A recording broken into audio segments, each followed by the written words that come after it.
Continuemos con el tercer tutorial de la unidad 2, enfocándonos en cómo en el modelo descripto vamos a determinar cuál es la producción de equilibrio. Es decir, cuál es el producto bruto que debe equilibrarse en el mercado en la relación de oferta y demanda de bienes y servicios. Partimos de una base, repasando lo que veníamos viendo, del supuesto por el cual decimos que tanto las exportaciones como las importaciones son iguales, es decir, son iguales a cero, o sea, la balanza comercial es igual a cero. A partir de esto, supusimos que la demanda es una función determinada por el consumo, la inversión y el gasto público. Y tenemos la fórmula.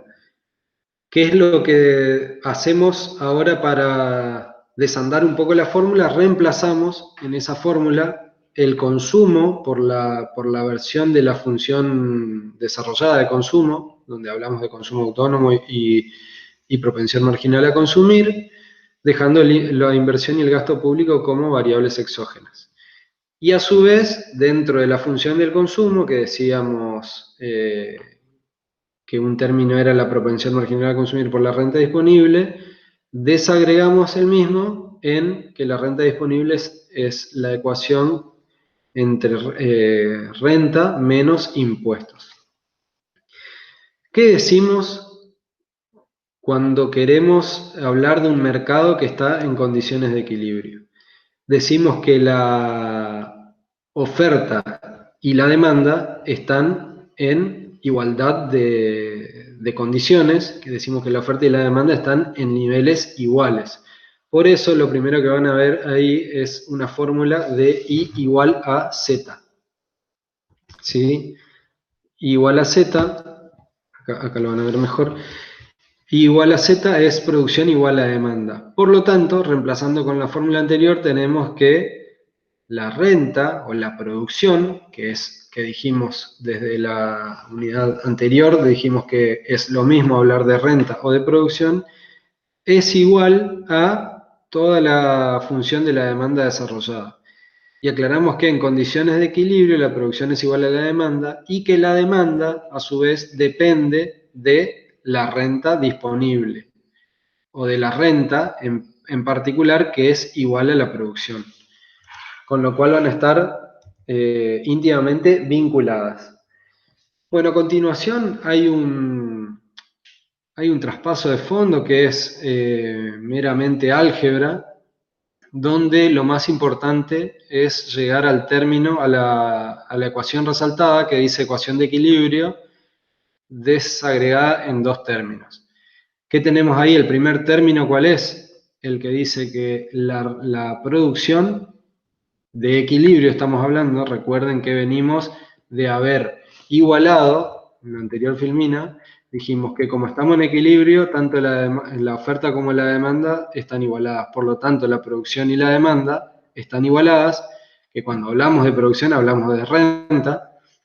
Entonces, la producción y la renta están igualados en condición de equilibrio con toda la función de demanda, que es consumo autónomo más todo lo que sigue, para no ser tan redundante.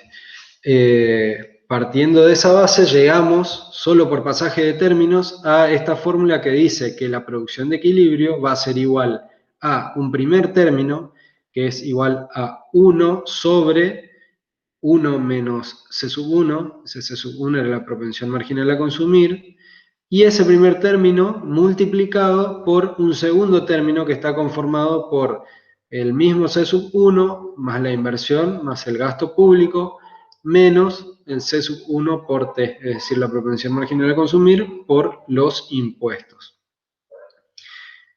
Empecemos por el análisis al revés, que es, ¿por qué empezamos por el análisis al revés? Por el segundo término, porque es el término en el cual se van a efectuar los movimientos iniciales o vamos a empezar los análisis a partir de la causa en movimiento de variables que conforman el segundo término, que es denominado gasto autónomo.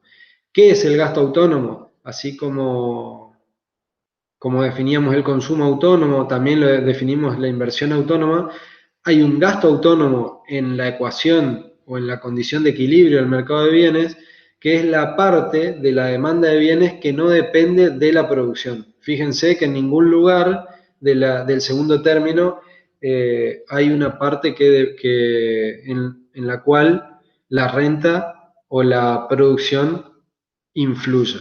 Estamos hablando de inversión, de gasto público, de propensión marginal a consumir e impuestos. Sí, acá hago una aclaración porque van a ir surgiendo dudas a medida que avancemos con la materia. Si nosotros no hubiésemos supuesto para este modelo que la inversión era una variable exógena del modelo y le incorporáramos a la inversión como una variable endógena, que deberíamos explicar por este mismo modelo, iríamos a la fórmula que ya vimos en el tutorial pasado que mencionaba a la renta o a la renta que es igual a la producción como un factor determinante de la inversión. Con lo cual, esto que estamos viendo no tendría un uso, una validez para su uso. Pero como ahora nos estamos queriendo enfocar con una simplificación del modelo que nos deja ver cómo se comporta la demanda en función de determinar la producción de equilibrio, en este momento no lo vamos a tener en cuenta. Y decimos que todo ese segundo término compone el gasto autónomo, tanto la propensión marginal a consumir, como la inversión, como el gasto público, como los impuestos, y no dependen de la producción. Y pasamos al primer término en vez de pasar al segundo. ¿Por qué hacemos esto? Porque el primer término es simplemente va a quedar como un multiplicador, y así se va a denominar, multiplicador del gasto.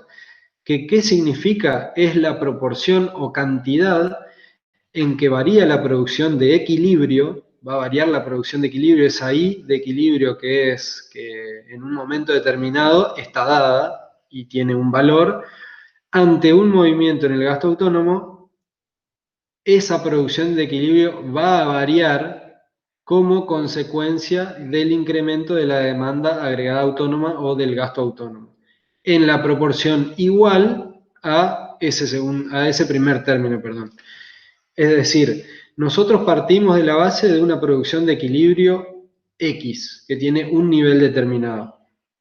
Cuando haya un incremento o decremento de la demanda agregada autónoma, es decir, del gasto autónomo, en alguna de sus variables, cualquiera de las que pueden ver en ese segundo término, va a haber una modificación, tanto un incremento como una baja, de la producción de equilibrio, pero no va a ser en la misma cuantía del movimiento original que causó esa variación, sino que va a ser en la cuantía que nos dé ese multiplicador.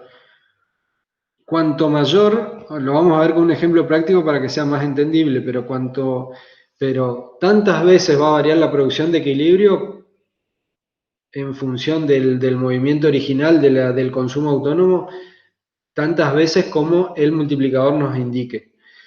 ¿Y qué es el multiplicador y por qué tenemos que entenderlo? Porque vamos a hablar de que cada movimiento de la demanda agregada puede ser potenciado, va a ser potenciado a la alta o la suba, a la alta o la baja, perdón, de la producción de equilibrio en medida de la proporción que nos dé ese multiplicador. Al multiplicador dijimos que lo conforma esa ecuación, esa fracción entre 1 sobre 1 menos C sub 1. C sub 1 es la que conocemos como propensión marginal a consumir y como está restando en el denominador de esa fracción, cuanto mayor sea la propensión, marginal a consumir, mayor va a ser el multiplicador. Esta es una aclaración, pero es muy importante que la tengan en cuenta en función de la lógica por la cual no solo damos la materia, sino principalmente la lógica en la cual se sustenta cualquier material bibliográfico de macroeconomía para no solo explicar, sino validar y dar a comprender cada una de las secuencias o procesos de aprendizaje.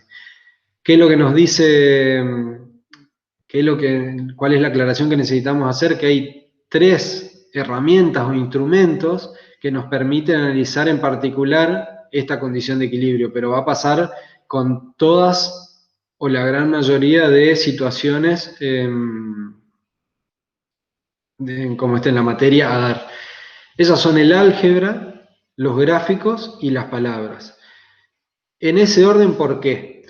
Porque primero que nada lo que hacemos es determinar, como hemos determinado aquí, en esta función de una condición de equilibrio, o en la función que dimos anteriormente de consumo, que es una ecuación de conducta, a diferencia de esta ecuación, que es una ecuación perdón, no es una ecuación, es una condición de equilibrio, donde I es igual a Z. Cuando hablamos de que el consumo es igual a una fórmula o a una función lineal que depende de tantas variables, estamos hablando de una ecuación de conducta, porque estamos expresando cómo se comporta una variable determinada en función de otra.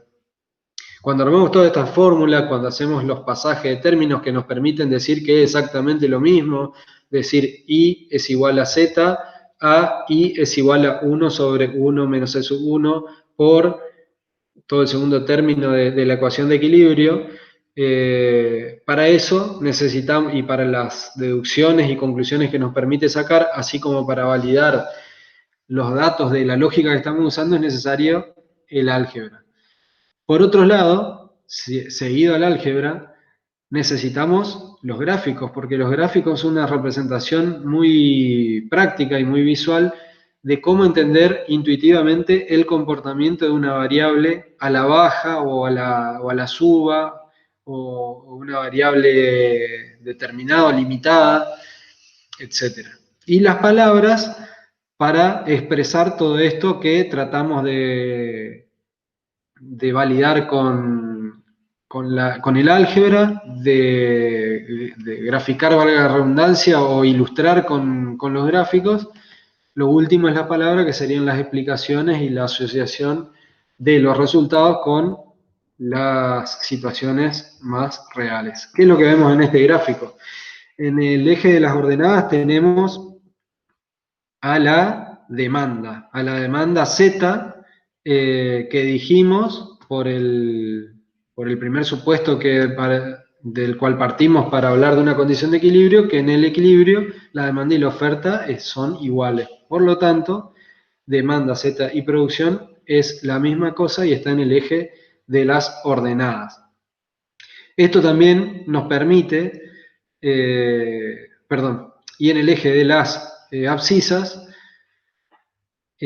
vamos a graficar la renta o el ingreso. Cuando dijimos que la renta o el ingreso es igual a la producción, y por eso coincide la letra con la cual se lo simboliza, este gráfico nos revalida o nos hace visualizar cuál es la relación entre ambas variables. Por ejemplo, renta y producción. A 0 renta, 0 producción. Y al punto A de la renta equivale el punto A de la producción en el mismo sentido.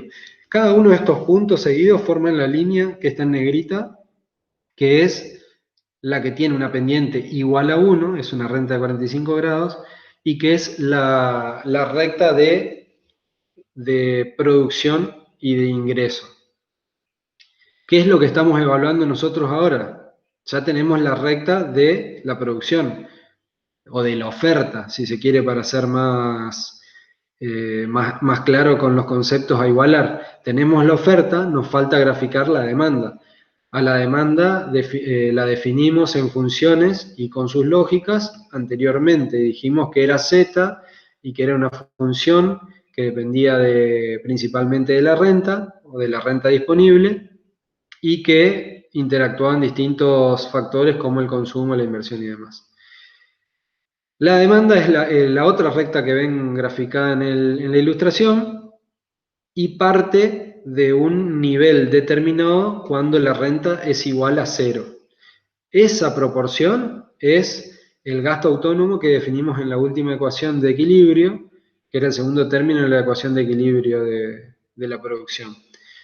A partir de allí, la demanda agregada va a ser una función una recta, perdón, con una pendiente menor a 45 grados, una pendiente igual a C sub 1, y que nos va a determinar dónde está el punto de equilibrio del mercado de bienes. ¿Cuál es el punto de equilibrio? Es el lugar en donde se encuentra la intersección o donde se cruzan tanto la oferta como la demanda, es decir, el lugar a donde oferta y demanda de bienes son iguales y está representado por el punto A en el gráfico. Esa es nuestra producción de equilibrio, que es equivalente a la renta de equilibrio, es equivalente a la producción y a la demanda de equilibrio. Vamos a ver un ejemplo, la determinación de equilibrio con la última fórmula desarrollada, que era la del gasto autónomo por el multiplicador. En el ejemplo decimos que recordemos la fórmula del consumo. El consumo estaba conformado por un consumo que era independiente de la renta, que era el consumo autónomo. Bueno, acá nos dicen que para un nivel determinado de producción de equilibrio, partimos de esa base, dijimos, hay un aumento en el consumo autónomo en 1000 unidades monetarias. Y el gasto público, a su vez, aumenta en 2000 unidades monetarias, en particular están expresados en pesos. Entonces, si tenemos en cuenta que las dos variables conforman el gasto autónomo, las sumamos y decimos que el incremento en el gasto autónomo el incremento inicial en el gasto autónomo fue de 3.000 pesos. ¿Cuál?